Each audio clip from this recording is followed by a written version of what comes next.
वाराणसी में नरेंद्र मोदी की फीकी जीत, क्या अजय राय जो इंडिया गठबंधन के वाराणसी से उम्मीदवार हैं, यूपी कांग्रेस के अध्यक्ष, उनकी खुली चुनौती के रूप में सामने देखने को आई है?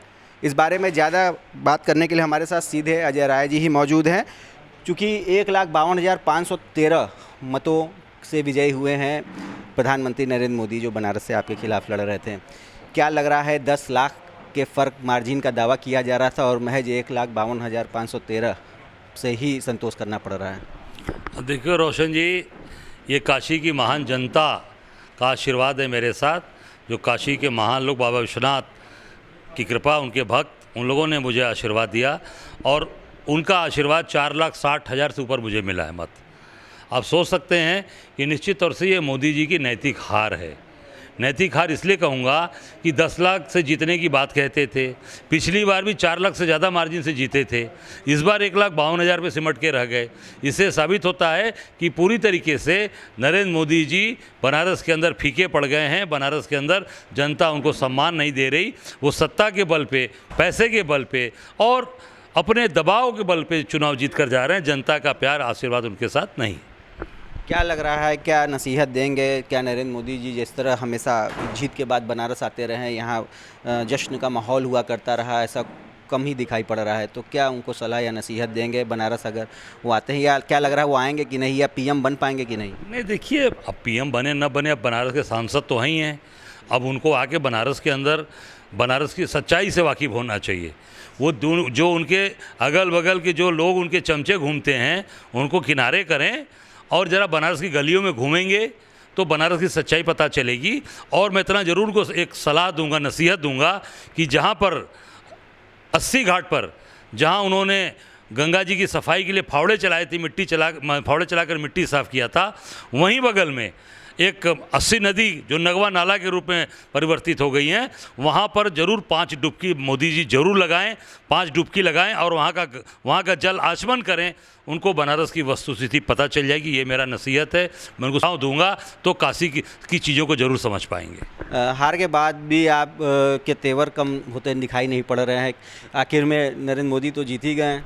अरे यार, हम काशी वासी हैं, बाबा विश्वनाथ के भक्त हैं। हम लोग सच्चाई पे लड़ते हैं, ईमानदारी पे लड़ते हैं। जो सही बात है, हकीकत है, वो आपको बताते हैं और दिखाते भी हैं।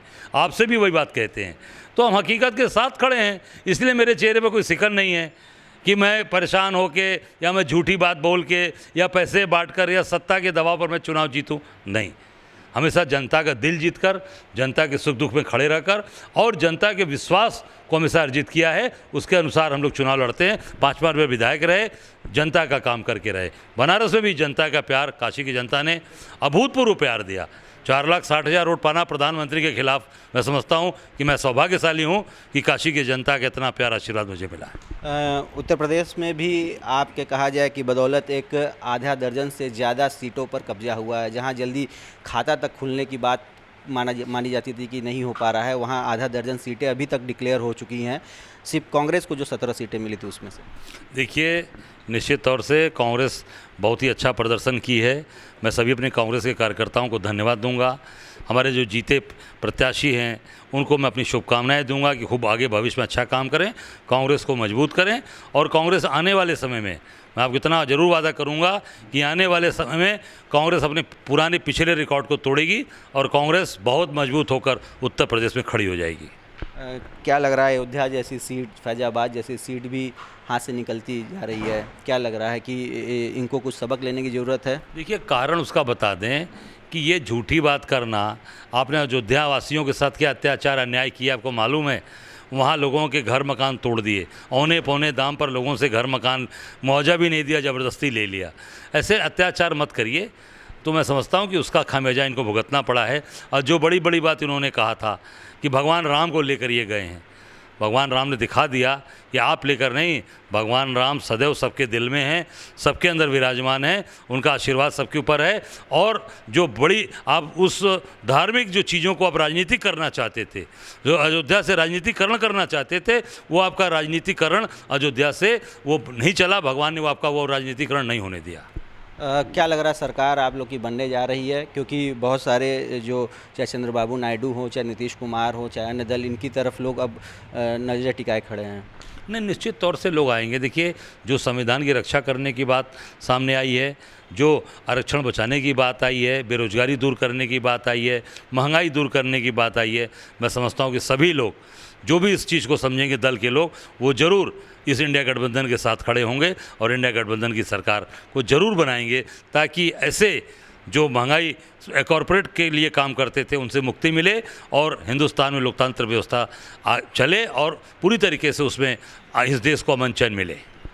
तो ये हैं हमारे साथ अजय राय, वाराणसी में इंडिया गठबंधन के उम्मीदवार। बजाय हारने के इनके चेहरे पर शिकन नहीं है, चिंता नहीं है, लेकिन उत्तर प्रदेश में इनके अच्छे परफॉर्मेंस को देखते हुए कहा जा सकता है कि इनका मनोबल अभी उस एकदम 7वें आसमान पर है और इनको पूरी उम्मीद है कि एक बार फिर इंडिया गठबंधन की सरकार बनने जा रही है। और साथ ही साथ इन्होंने पीएम मोदी को भी नसीहत दे दी कि 80 नदी के बगल में नगवा नाले में वो 5 डुबकी ज़रूर लगाएं, जिससे उनको सच्चाई का सामना होगा।